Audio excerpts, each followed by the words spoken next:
I'm going to organize your notes for you as well. This is what I'm trying to do here now. Okay. So intermolecular forces, IMFs, okay, are of three types. One, dispersion forces. Okay.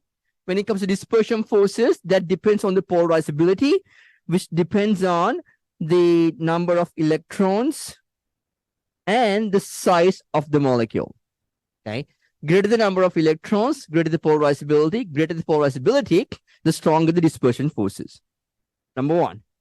And then we also actually depicted the dispersion forces, any molecule that you can think of, polar, non-polar, atomic, diatomic, polyatomic, okay? They have electrons. If they have an electron cloud, that electron cloud can be perturbed to generate temporary partial charges. That is called the polarizability. Ability to generate induced partial charges is called polarizability.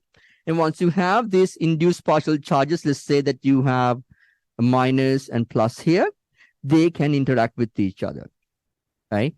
Plus, minus, they interact with each other. So those are dispersion forces. And then the other type of intermolecular forces that we have discussed briefly is the dipole-dipole forces, okay? Dipole forces. And the dipole-dipole forces depends on the molecular polarity. Molecular polarity. So in other words, we need to have polar molecules. In other words, the mu net, the net dipole moment must not be zero, in other words, okay? For you to have dipole-dipole forces, okay? Greater the molecular polarity, stronger the dipole-dipole forces. And then how do we depict them? So here's one dipole, okay? The head is always partially negative. The tail is always partially positive. The head of one dipole interacts with the tail of the other. Why? They are opposite partial charges. They are attracted to each other. So here are dipole-dipole interactions. And then if you want to draw a molecule, maybe you can draw something like this, a water molecule. Okay. So here are dipole-dipole forces between water molecules. And then today we will get into the last type of intermolecular forces, or the third and the last type of intermolecular forces as well. And that is called, anybody? What's the last type of intermolecular forces? Thank you. Hydrogen bonding forces. Let's call it H bonding forces. Okay. And when it comes to H bonding forces, what you need to know is, for you to have hydrogen bonding interactions, you need hydrogen covalently bonded to either nitrogen, oxygen, or fluorine. Okay. If you have that condition, then that hydrogen can get sandwiched between one of these elements, and that gives rise to hydrogen bonding interactions. So for an example, let's do water one more time. Here's water, okay? Right? So we have these hydrogens covalently bonded to oxygen, and this hydrogen can get sandwiched between another oxygen like this of a nearby water molecule, and this is called a hydrogen bonding interaction. Okay, you can have more actually. So you can have a hydrogen bonding even interaction here. Okay. Okay, and also maybe here. Okay, and so forth. Actually, you can have 4 hydrogen bonding interactions per water molecule, but anyway, at least we know that what is happening here is this hydrogen, which is covalently bonded to oxygen, is getting sandwiched between another oxygen atom here. It can be an oxygen, nitrogen, or a fluorine. Okay, so that is hydrogen bonding forces. All right, so that is recapping, and then maybe a preview of coming attractions as well at the same time. Them from weakest to strongest dispersion forces. Weakest at the top, strongest at the bottom. Go ahead.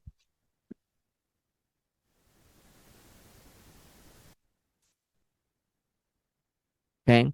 And then here's the most popular answer. Okay. HF has the weakest dispersion forces. and HI has the strongest dispersion forces, and that's the correct answer as well. All right. So anyway, do we have any questions, concerns, comments about this? Anything? Any questions about this? Now, I want these correct answers to be in the 90s, not 70s, okay? So just to help you out a little bit one more time, okay? So dispersion forces depends on the polarizability. All right, here's what we need to remember, okay? Making the connections, all right? So dispersion forces, force strength increases with the polarizability, which increases with the number of electrons and the size. Okay, that's all we need to consider here. Now, when it comes to this question, HF has, let me see. Okay, we'll try it one more time. HF has 10 electrons, fluorine is 9, hydrogen is 1, 10, HCl is 18, HBr is, I think, 36. HI is it 54? How many electrons does HI have? You know what, everybody, count the number of electrons in HI. Go ahead. I want to see the answer on your whiteboards.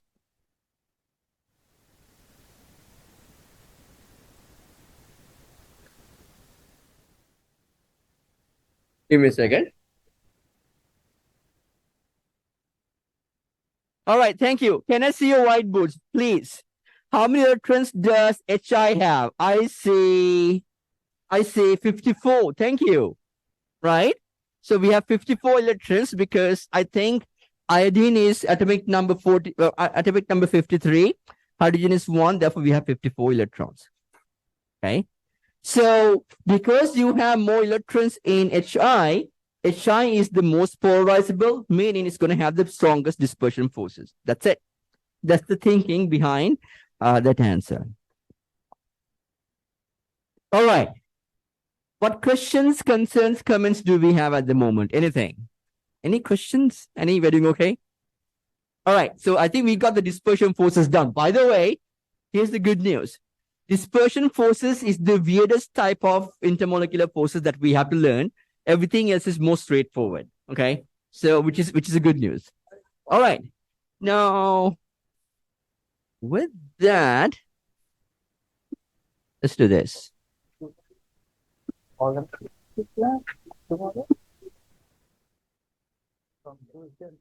right. Thanks to our wonderful team of learning assistants, you should have a whiteboard at your table. On your whiteboards, I want you to draw all the possible Lewis structures for the molecular formula C5H12. There are 3 of them, by the way. Go ahead.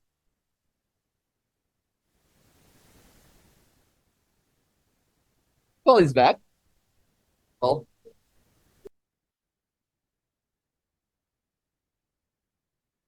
All right. So the 3 possible structures are, these are also known as isomers because these are different distribution of atoms in the space. Okay. So one of them can look like this. We have 5 carbon atoms.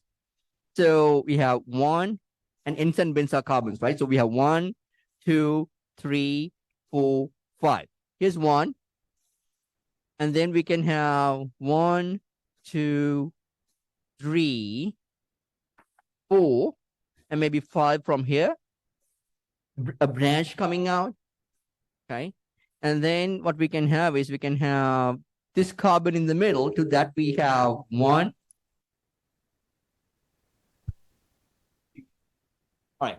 We have carbon in the middle. To that we have 1, 2, 3, 4 carbons bound. Okay. That would be the third possibility. Okay. So these are our 3rd isomers. Do we have any questions, concerns, comments about them? Okay. If you try to draw molecules, all right, these are the only 3 possibilities you can come up with. Any questions, concerns, comments? Anything? Okay. Yes, Zoe. Oh yeah, anything that only contains carbon and hydrogen, they're nonpolar. Yes. Yes. They are all nonpolar molecules. Any other questions, concerns, comments? Okay. So, I mean, just so that you see what's going on here? Maybe I can do this. All right. Because I saw that some of you are converting the Lewis structure to line, which is okay. So here's what is happening there. 1, 2, 3, 4, 5. Ends and bends are carbon. So it's a carbon, carbon, carbon, carbon, carbon. And the common bonding pattern of carbon, which is 4, is fulfilled by carbon-hydrogen bonds. Right. So here's how we convert this line to Lewis. And you will see that we have 12 hydrogens now. And then here's our second one. Maybe I'll do 2. Right. Here's our second one. So we have a carbon here, carbon here, carbon here, here, and here. And the common bonding pattern is fulfilled by carbon-hydrogen bonds. And so we're going to have this situation here. And you see that we have 12 hydrogens and then 5 carbons. And then the last one, here's what we had. Right? So carbon here, here, here, here, and here. And the common bonding pattern of carbons will be fulfilled by carbon-hydrogen bonds. So we have 12 hydrogens in this case as well. Yeah. Anyway, in case you wonder, like, how they were converted to the Lewis structures, this is the way.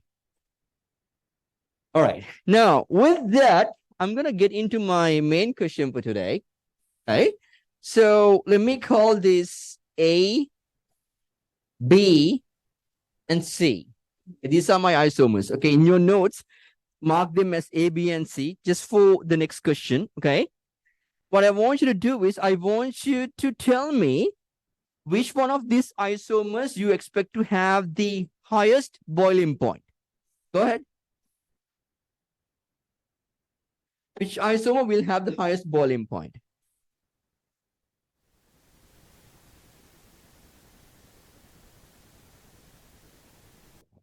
All right. By the way, here's a bonus question for you. These molecules we drew, okay, are they polar or non-polar? Everybody. Thank you. It's non-polar. If that is the case, what are the types of intermolecular forces we can have? Dispersion. That's it. That's it. We can only have dispersion forces between non-polar molecules. That's the only type of intermolecular forces we find in non-polar molecules. All right. Now, with that, I think I need to reopen this for 30 more seconds. Let me do that. 30 more seconds. Please submit your answers.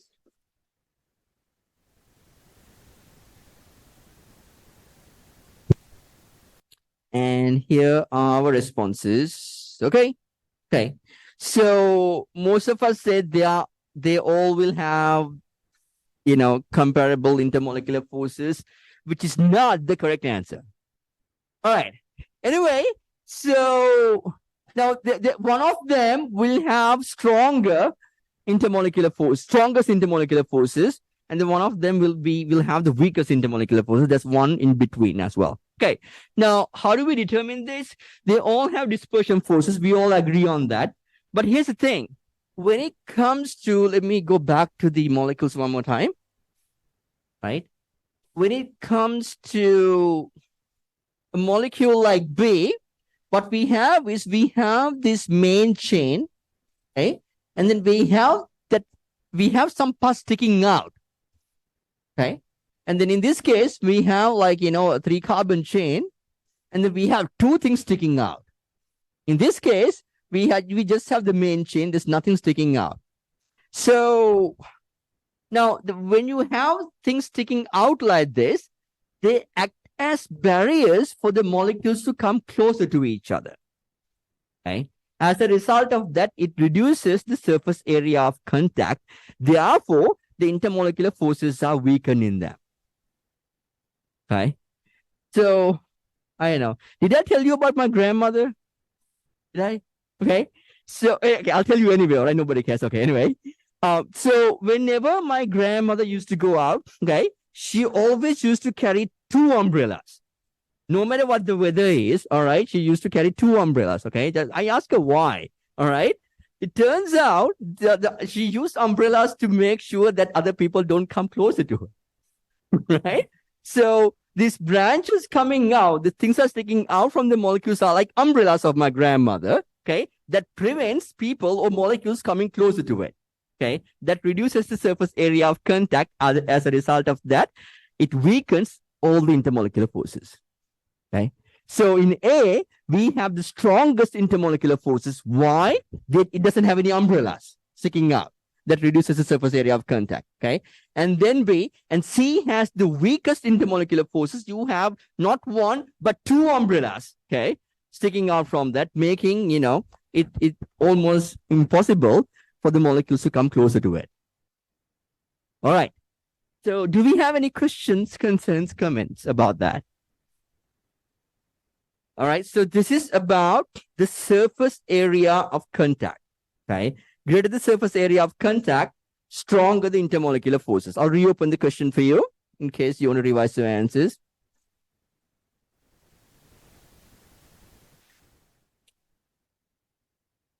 Right. And by the way, these are the real boiling point values for these conformations. Okay.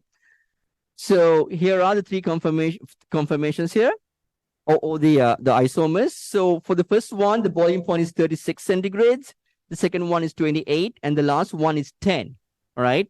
Why we have these differences in the boiling points is about the surface area of contact being lowest in the last one and then highest in the first one. Okay, making it have stronger intermolecular forces. All right. Any questions, concerns, comments at the moment? Anything? Huh? Yes, I have a question. Carly, give me a second. Oh.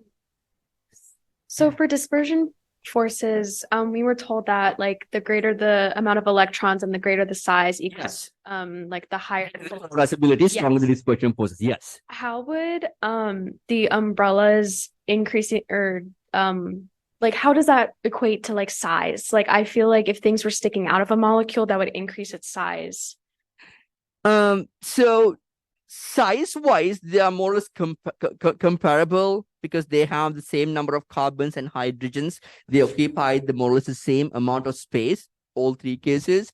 But when it comes to the umbrella sticking out, they act as barriers for the molecules to come closer to each other, and that reduces the surface area of contact. Okay. The polarizability-wise, they should be more or less comparable. Polarizability. But because you have a lesser surface area of contact in the last molecule over there, it's going to have the weakest intermolecular forces. Okay. And therefore, it's going to have, the lowest boiling point, melting point, density, viscosity, and so forth. Okay. Thank you. And then please remember this, okay? The branching or things sticking out or the umbrellas, okay? They also affect other types of intermolecular forces as well. If you want to have stronger interactions with somebody, all right, you cannot go out with an umbrella, between you and that other person.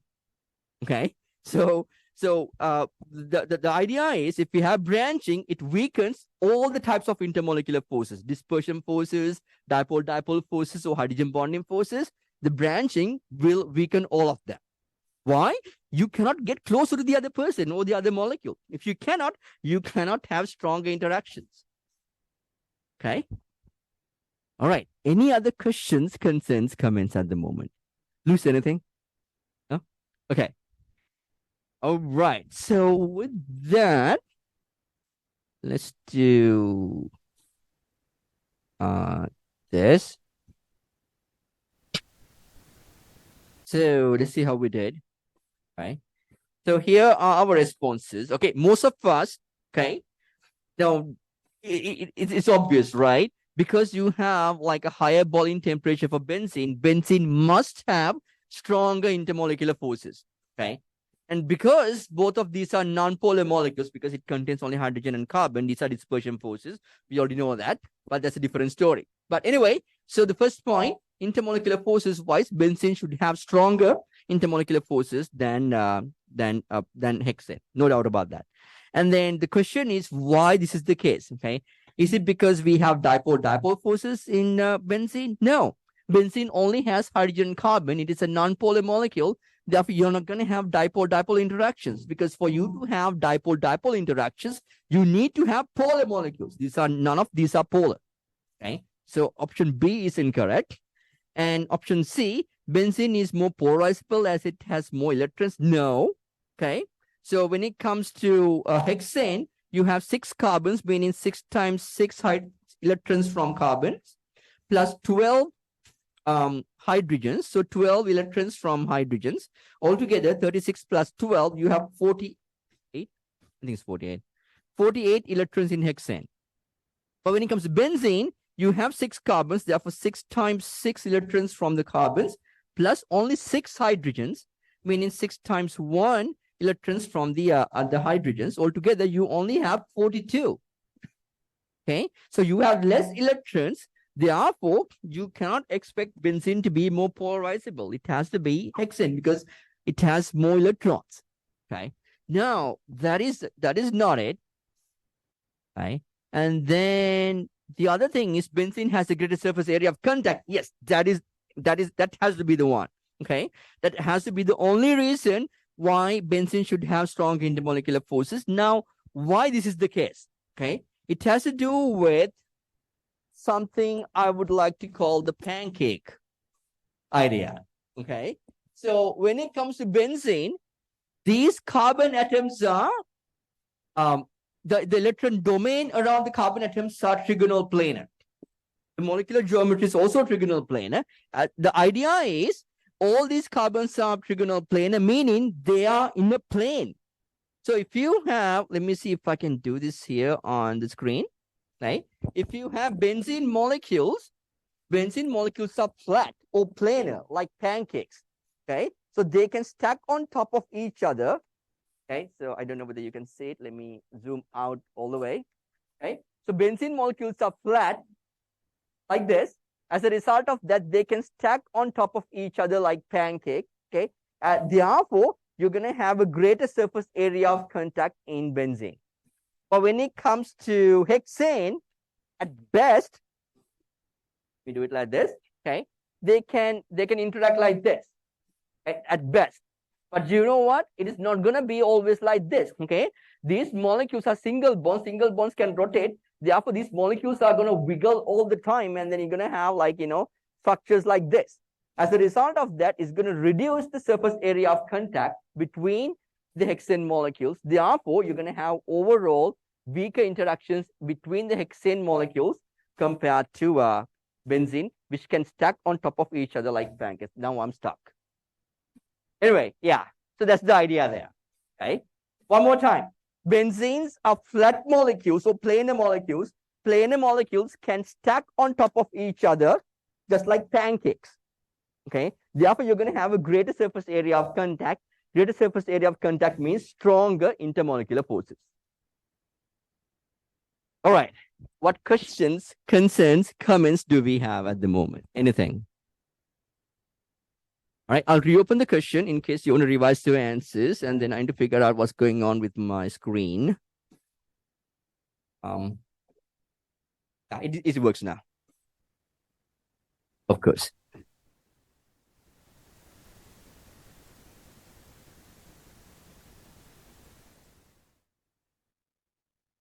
All right, do we have any questions, concerns, comments at the moment? Anything?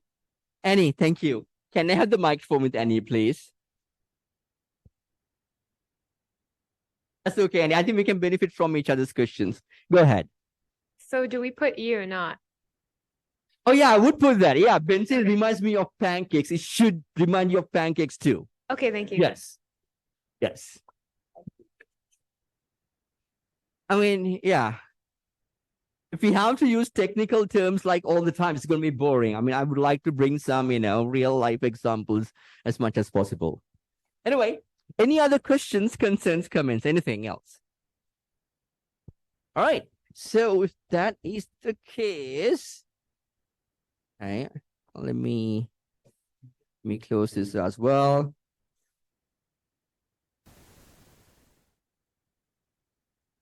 All right, so there should be enough time for this. 5 more seconds. Okay, so we have 2 confirmations. We have trans, okay, and then we have cis. And we know when it comes to the cis isomer, Cis isomer is polar because you have two dipole moments going in the same direction. Okay. That means, I mean, we have like the chlorines with the partial negative charge. So the chlorine side should be partially negative compared to the other side. Therefore, you have a net dipole moment in this molecule over here. On the other hand, in trans, the net dipole moment is 0. Why? You have two dipole moments which are equal in magnitude and opposite in direction. If you add them up, it's going to add up to 0. We talked about this the other day. Okay. Therefore, trans is a non-polar molecule. This is non-polar, right? And then cis is polar. Right? And as a result of that, what happens is in the cis molecule on top of dispersion forces. So dispersion forces wise, they would both have, here's a bar chart for you to compare them. Dispersion forces are more or less comparable. Okay. So let me call them D. Okay. They have comparable dispersion forces. Why? They have the same number of electrons and then the size is more or less the same as well. Therefore, the dispersion forces wise, they're going to be the same. But when it comes to the cis isomer, on top of dispersion forces, you have a dipole contribution as well. Okay, let me call it DD for the dipole.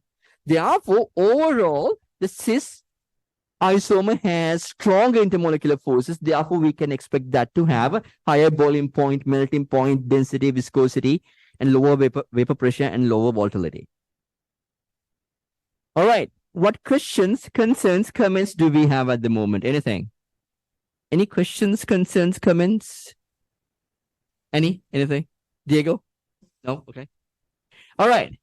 So now, I mean, I like to use bar charts to compare when we have to determine the relative boiling points of intermolecular force strength. I think we can get used to that as well. Okay. Now, with that, just a reminder, so this is the segue into to another discussion about the dipole forces. All right. So again, the dipole forces only occurs when your molecule is polar. Okay. And then how do they interact? The head of one dipole interacts with the tail of the other. So that's therefore these interactions are called highly directional intermolecular forces because head is interacting with the tail all the time. That's the way. Okay. Now, with that, let's try this.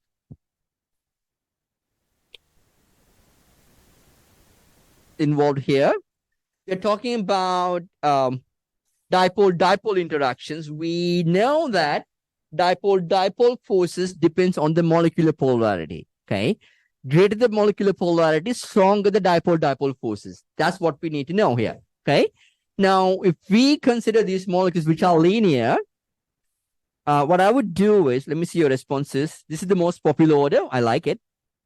Okay, so H has an electronegativity value of 2.1.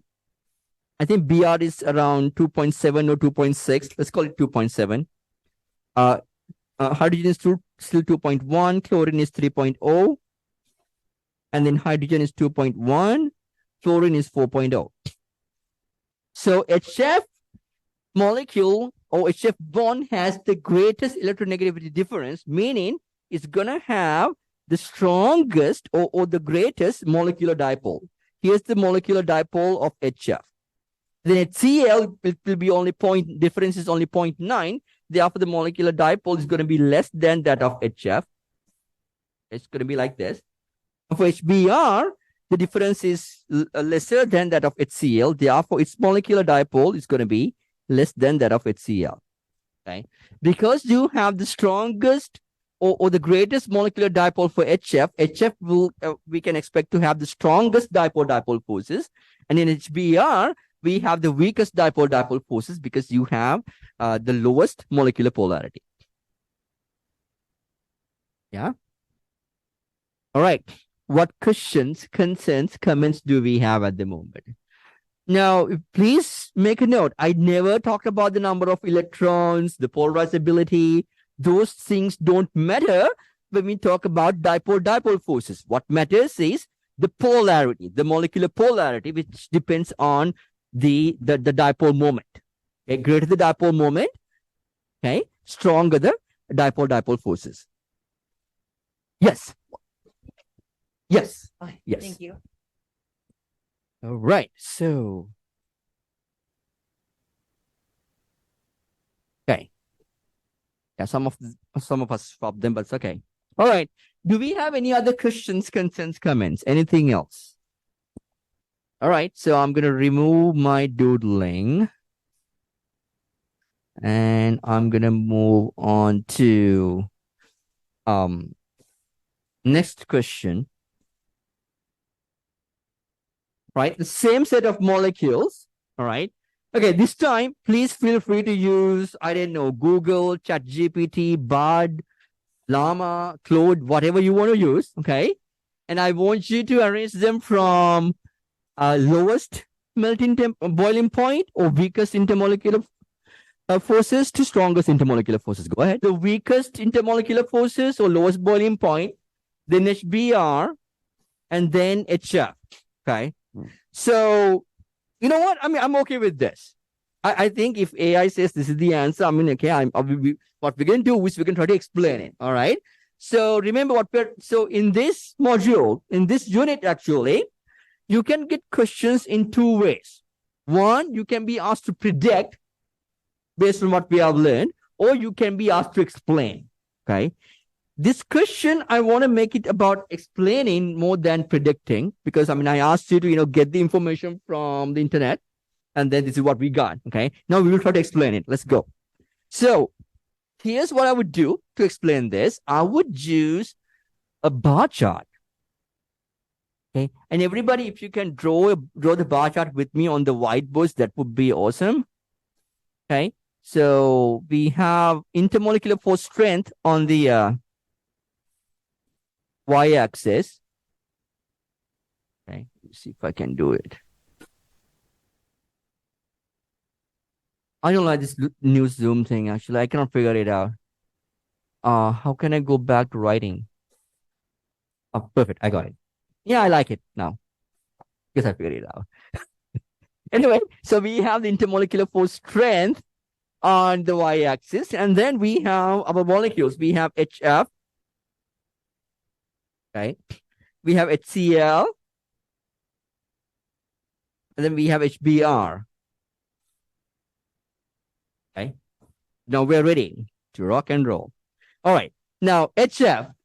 So the first thing I would do is I would consider the dispersion forces. All right. So HF has 10 electrons. HCl has how many electrons? How many electrons in HCl? Total? Thank you. 18, right? Chlorine is 17. Hydrogen is 1. 17 plus 1 is 18. And HBr is 36. Okay. Now, based on this, the dispersion forces would be weakest in HF. Here's dispersion forces in HF. And then it should be stronger than HF in HCl. Dispersion forces. And then it should be strongest in HBr. Okay. Why? You have the most number of electrons and it's a larger molecule. Okay. There you go. So that's the dispersion forces. Okay. And then we will consider the next type of intermolecular forces, which is the dipole-dipole forces. Okay. Dipole-dipole forces will be strongest in HF. We decided that before. Okay. Why? It has the highest the greatest dipole moment.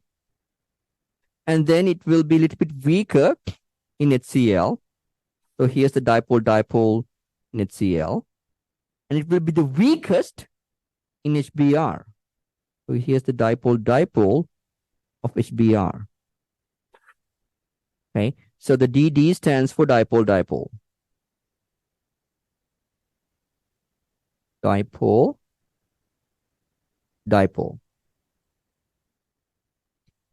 All right. So based on this, HBr should have has the strongest intermolecular forces, and then HCl, then HF has the weakest, right? So, but this doesn't make sense now because we know HF has the strongest, the highest boiling point. Maybe therefore it should have the strongest intermolecular forces. How do we explain this now? What are we missing here? Anything? Anybody? What is missing? Thank you. In HF, we cannot explain why HF has the strongest intermolecular forces with just dispersion and dipole-dipole. We need to introduce the third type of intermolecular forces, and that is called, what should I use? Let's use red, okay? Hydrogen bonding interactions. On top of dispersion and dipole-dipole, okay, HF has hydrogen bonding interactions as well, which is one of the strongest types of intermolecular forces. Okay, so HB means H dash B means hydrogen bonding, H bonding. Okay, so now we see that HF has the strongest intermolecular forces, therefore the highest boiling point, and then HBr, then HCl has the weakest overall intermolecular forces, therefore the lowest boiling point. Therefore, it matches with what AI gave us as the correct answer. There you go. We just explain it. All right, I'll give you 20 seconds to think about this, and then I'll take your questions.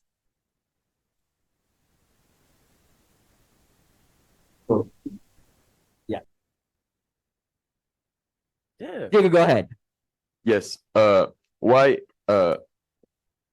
HF has a higher H bond H force? It's the only one which has hydrogen bonding forces out of these three. Why? Because for you to have hydrogen bonding interactions, you need hydrogen covalently bonded to, okay, get this, okay, either nitrogen, oxygen, or fluorine. Okay. Oh no, I need to clear my doodle, but I don't want to do that now. Okay. For you to have hydrogen bonding forces, you need hydrogen covalently bonded to nitrogen, oxygen, or fluorine. Only HF out of those three molecules have that requirement completed. Therefore, only HF has hydrogen bonding forces. Okay, thank you. But why? Okay, so why only nitrogen, oxygen, fluorine? Okay, because those are the smallest and then most electronegative atoms in the periodic table. Okay, so hydrogen gets sandwiched. When the hydrogen gets sandwiched between those atoms, we call them hydrogen bonding forces. That's the name we give them to that type of intermolecular forces. Okay, I'm done. Thank you. Yeah. Okay. All right. Any other questions, concerns, comments? Ethan, can I have the microphone with Ethan, please? Ethan, give me a second. Ethan? All right, go ahead. What exactly makes a hydrogen bond different from a dipole? And how is that? In the hydrogen bonding, you have hydrogen in the middle. Like Malcolm in the middle, but So it's hydrogen in the middle. Between two of those atoms? Two of these atoms, And yes. how is that an attractive force? Is it because hydrogen? Because hydrogen is going to be always partially positive, Okay. and the oxygens or the nitrogens or the fluorines will be always partially negative. Okay. Yeah. Any other questions, concerns, comments? Yes. Thank you, miss. What's your name one more time? Sam. All right, Sam, go ahead. What's like, so it goes hydrogen bonding's like the most, and then is it like dipole and then just Given the strength of interactions, yeah, usually hydrogen bonding is considered one of the strongest type of intermolecular forces, then dipole, and then dispersion next. Okay. Okay. Okay. But dispersion can be as strong as or even stronger than other intermolecular forces. Okay. Yeah, there are some cases like that. So I want to comment on that really quickly. Okay. So we saw that, I think I just erased it, that's okay. Okay. We saw that between HCl, let's consider HCl and HBr. Okay. So dispersion forces wise, here's dispersion forces for HCl, and here's HBr. Okay. And then on top of that, we have dipole, and the weaker dipole in HBr. I had to quickly draw this because, I erased the previous one. Now, so here's the thing though. In here, we have 18 electrons. In HBr, we have 36 electrons. Okay. So meaning, even though HBr is less polar than HCl, because you have more electrons in HBr, its dispersion forces can outweigh the dipole-dipole contribution of HCl. Okay. So there's a fake rule that we use to predict when dispersion forces can outweigh the dipole-dipole contribution. Okay. It goes like this. If the relatively nonpolar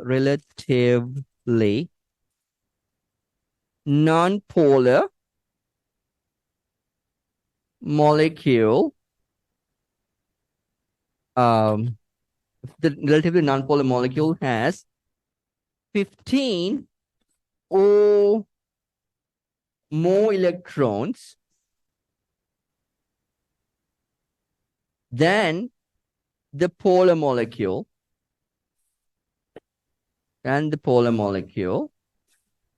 then the dispersion forces, the dispersion forces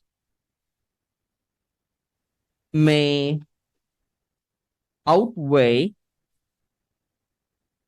the dipole contribution. Okay. And this rule is called the 15 electron rule. Okay. It's a fake rule. We use as a last resort when we have to predict if dispersion forces can outweigh or outweigh the dipole-dipole contribution. It's a fake rule, but it works when we have to predict things. I just want to mention that here. All right. What questions, concerns, comments do we have at the moment? Anything? Let's talk a little bit more about the hydrogen bonding forces. Okay, just to recapitulate that, and then can go back in a second. How can I? Here you go. All right, here we go. Okay, so when it comes to hydrogen bonding forces, okay, hydrogen bonding forces only occur when we have hydrogen covalently bonded to nitrogen, oxygen, or fluorine. Okay. And then when that happens, this hydrogen can get sandwiched between a nitrogen, oxygen, or fluorine, and that is known as a hydrogen bonding interaction. Okay. So here are some other examples of hydrogen bonding interactions. Okay. So here we have the hydrogen covalently bonded to oxygen, and that can have a hydrogen bonding interaction with something like HF. And then here, the hydrogen got sandwiched between a fluorine and an oxygen. Here's another example. Here's the oxygen, doesn't have hydrogen bonded to it. But here, this nitrogen has hydrogen covalently bonded to it. That hydrogen can have hydrogen bonding interaction with this oxygen. Okay. So these are called hydrogen bonding interactions. Do we have any questions, concerns, comments about this? Anything? Okay. So the requirement one more time is, I can go back to my notes. Okay. So the requirement for hydrogen bonding one more time is, here we go. Everybody should have this very clearly in their notes.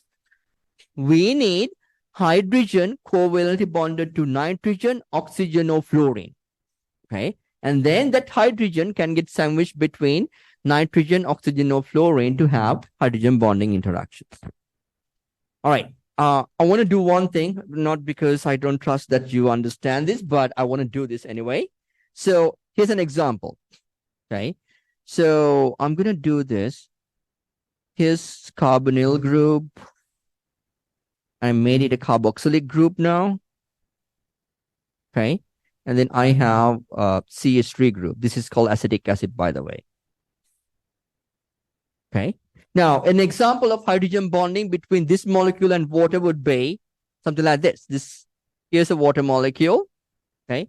You can have hydrogen bonding interaction between this hydrogen and this oxygen. Okay.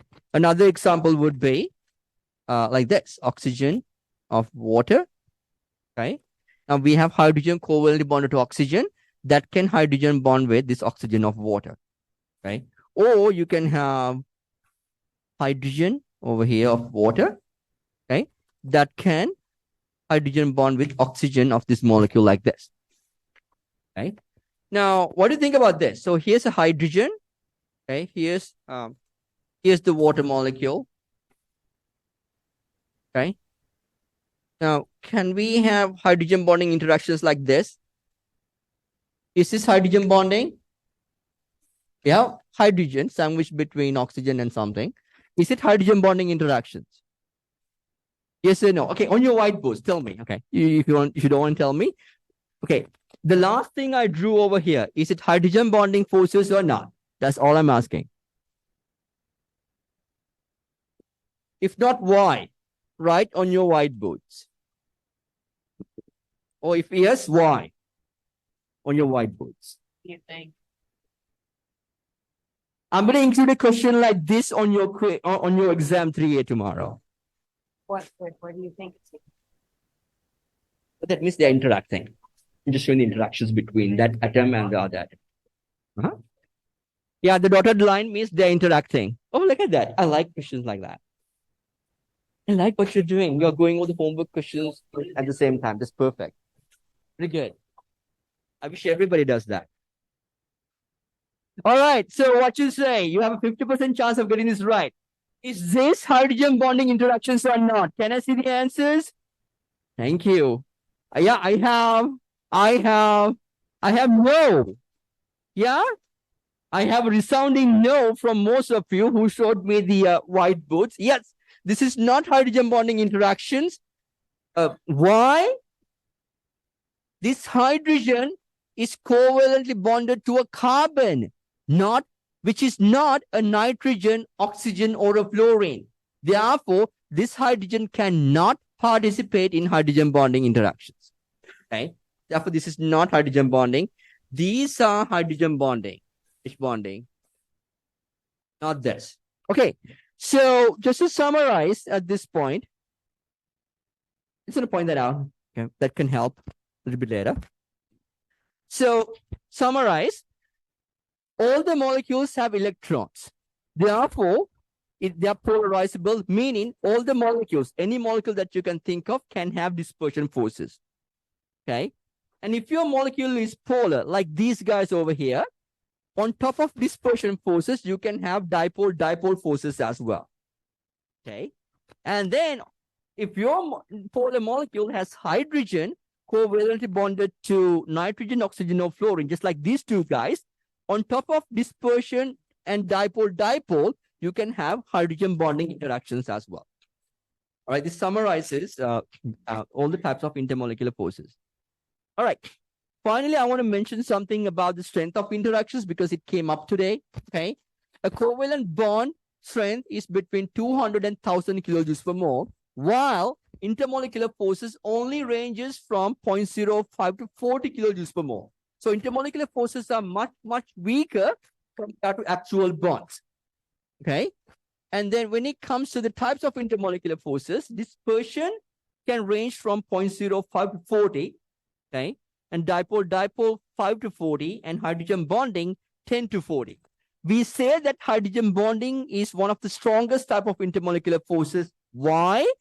Its weakest intermolecular hydrogen bonding forces is much, much stronger, 100 times stronger than the dispersion, the weakest type of dispersion forces. Okay. And that's why we consider hydrogen bonding as one of the strongest type of intermolecular forces. But keep in mind, the maximum is 40 kilojoules per mole. You can see that dispersion can be 40 kilojoules per mole as well, meaning your dispersion forces can be as strong as or even stronger than the dipole and hydrogen bonding if you have enough electrons. Okay, that's it. Yep.